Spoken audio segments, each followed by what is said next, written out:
ഇന്നത്തെ താരം ശശി തരൂരാണ്. ശശി തരൂരുമായി ബന്ധപ്പെട്ടാണ് മുഴുവൻ മാധ്യമങ്ങളും ചർച്ച കൊണ്ടുപോകുന്നത്. കാരണം ഈ യുദ്ധത്തിന് പിന്നാലെ, സംഘർഷത്തിന് പിന്നാലെ ശശി തരൂർ മോദിക്ക് അനുകൂലമായൊരു പ്രസ്താവനയുമായി വന്നിട്ടുണ്ട്. കോൺഗ്രസ് എന്താണോ പറയുന്നത് അതിന് വിപരീതമായാണ് ശശി തരൂർ തുടർച്ചയായി പറയുന്നത്. അദ്ദേഹം ഇനി മനസ്സിൽ പാർട്ടി മാറിയിട്ടുണ്ടോ?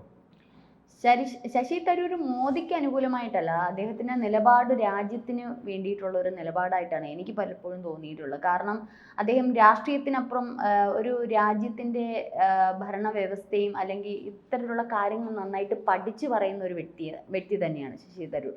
അതുകൊണ്ടാണല്ലോ തിരുവനന്തപുരത്ത് വീണ്ടും വീണ്ടും ഇത്തരത്തിലുള്ള യുവാക്കളുടെ ഒരു ഹരമായിട്ട് ശശി തരൂർ മാറുന്നതും MP ആയിട്ട് ഇരിക്കുന്നതും. കോൺഗ്രസിൻ്റെ സ്ഥാനത്ത് നിന്ന് അദ്ദേഹം മാറിയില്ല. എത്രയോ സാഹചര്യങ്ങളുണ്ടായിരുന്നു. കോൺഗ്രസ് പലപ്പോഴും അദ്ദേഹത്തിനെ അവഗണിക്കുന്ന സാഹചര്യങ്ങളുണ്ടായിട്ട് മാറാത്തത് അദ്ദേഹത്തിൻ്റെ കോൺഗ്രസിനോടുള്ള ഒരു ഇഷ്ടവും അല്ലെങ്കിൽ ആ ഒരു നിലപാടും കാരണം. ചില കാര്യങ്ങൾ അദ്ദേഹം റിയാലിറ്റിയാണ് പറഞ്ഞത്. ഇപ്പോൾ ഈ പറഞ്ഞത് റിയാലിറ്റിയാണ്. ഇപ്പോൾ 1971 കാലഘട്ടത്തിൽ ഇന്ദിരാഗാന്ധിയുടെ ഒരു കാലഘട്ടമല്ല ഇപ്പോൾ ഉള്ളത്. അതിൽ നിന്ന് ഒരുപാട് വ്യത്യാസം വന്നിട്ടുണ്ട്. കാരണം ഇന്ദിരാഗാന്ധിയുടെ കാലഘട്ടത്തിൽ അന്ന് പിന്തുണയായിട്ട് സോവിയറ്റ് യൂണിയൻ ഉണ്ടായിരുന്നു.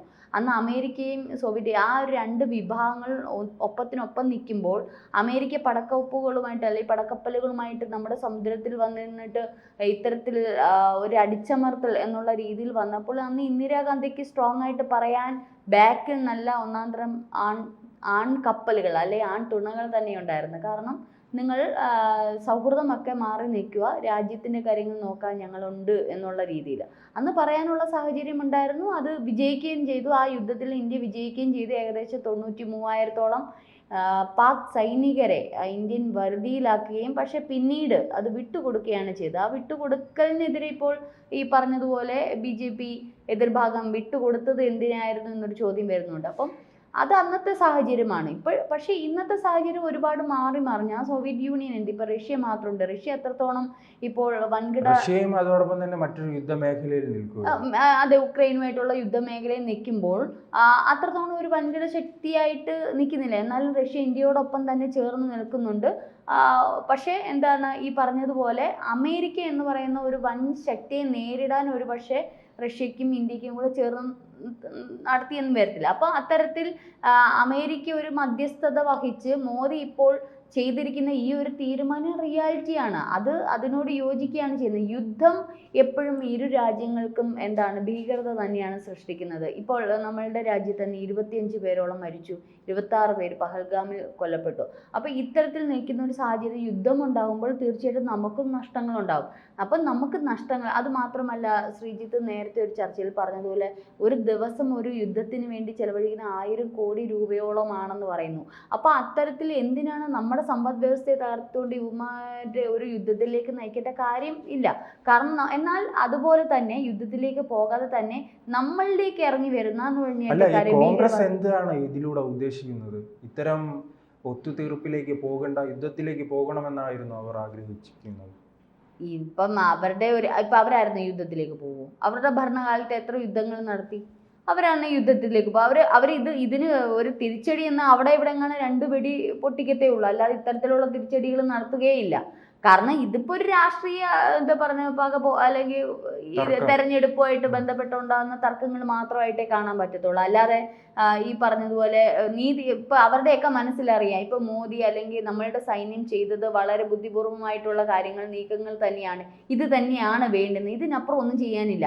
കാരണം നമ്മൾ കൊടുക്കേണ്ടത് നല്ല രീതിയിൽ കൊടുത്തിട്ടുണ്ട്. ഓപ്പറേഷൻ സിന്ദൂറിലൂടെ തന്നെ നല്ല രീതിയിൽ കൊടുത്തിട്ടുണ്ട്. മാത്രമല്ല സിന്ധു നദീജല കരാർ നിർത്തലാക്കൽ അത് മരവിപ്പിച്ച് തന്നെ ഇട്ടേക്കുവാണ്. ബാക്കി നയതന്ത്ര പരിപാടികളും അതേപോലെ തന്നെ ഈ പറഞ്ഞതുപോലെ ഉഭയകക്ഷി വാണിജ്യ പരിപാടികളൊക്കെ നിർത്തലാക്കി വെച്ചേക്കുവാണ്. അപ്പോൾ പാകിസ്ഥാന് കൊടുക്കാവുന്നതിൻ്റെ ഏറ്റവും നല്ല ശിക്ഷ കൊടുത്തു കഴിഞ്ഞു.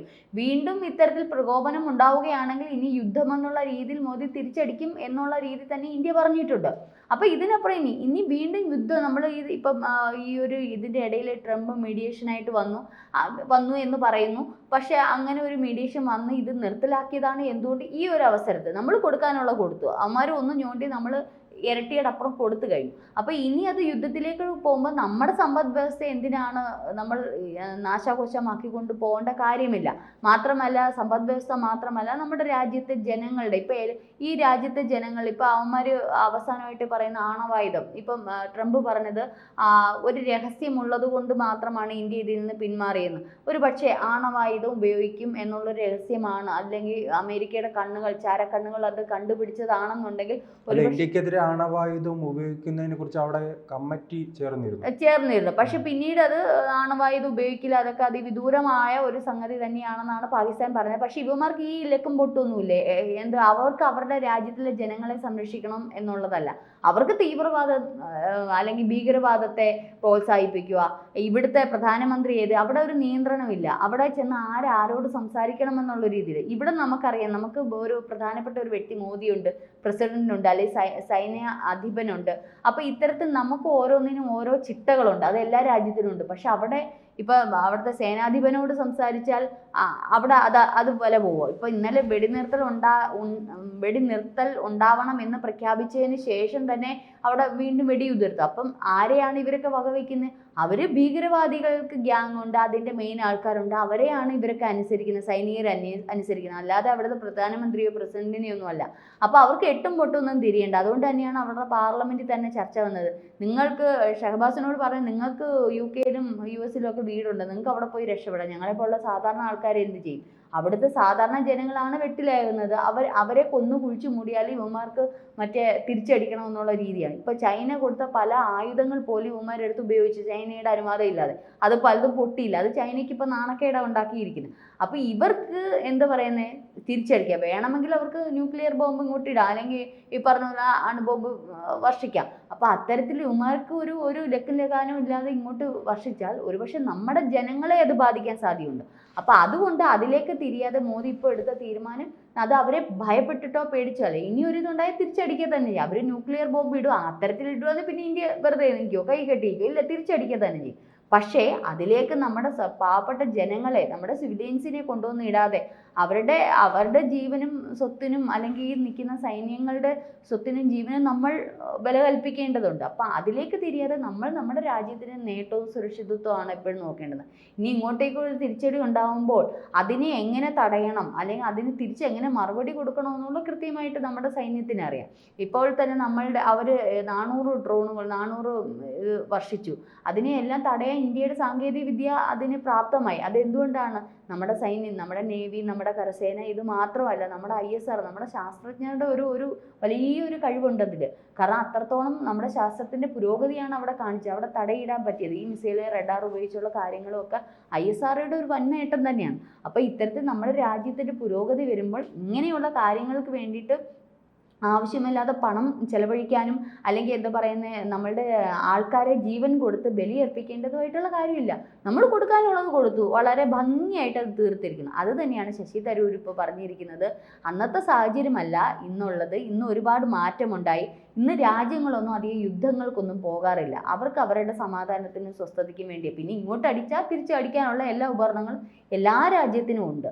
അപ്പോൾ അത്തരത്തിൽ ഉള്ള സാഹചര്യത്തിൽ നിലനിൽക്കുമ്പോൾ ഉചിതമായ തീരുമാനം തന്നെയാണ് ഇപ്പോൾ നമ്മളുടെ കേന്ദ്രം എടുത്തിരിക്കുന്നത് എന്നുള്ളത് കൃത്യമായിട്ട് റിയാലിറ്റിയാണ് പറഞ്ഞത്. അതിൽ ഈ പറഞ്ഞതുപോലെ കോൺഗ്രസിൻ്റെ ഒരു വിഭിന്ന രാഷ്ട്രീയമല്ല ശശി തരൂർ എന്നുള്ളതാണ്. അദ്ദേഹം കുറച്ചുകൂടി ഫോർവേഡായിട്ട് ചിന്തിക്കുന്ന ഒരു വ്യക്തി. ഒരു പക്ഷേ കോൺഗ്രസ്സിലെ പല പാർട്ടിക്കാർക്കും പല തലവന്മാർക്കും ഇല്ലാത്ത ഒരു മൂളം അദ്ദേഹത്തിനുണ്ട്. മറ്റേത് രാഷ്ട്രീയ കളിയാണ്, ഇത് രാജ്യത്തിന് വേണ്ടിയിട്ടാണ് അദ്ദേഹം സംസാരിച്ചത് എന്നാണ് എനിക്ക് തോന്നിയത്.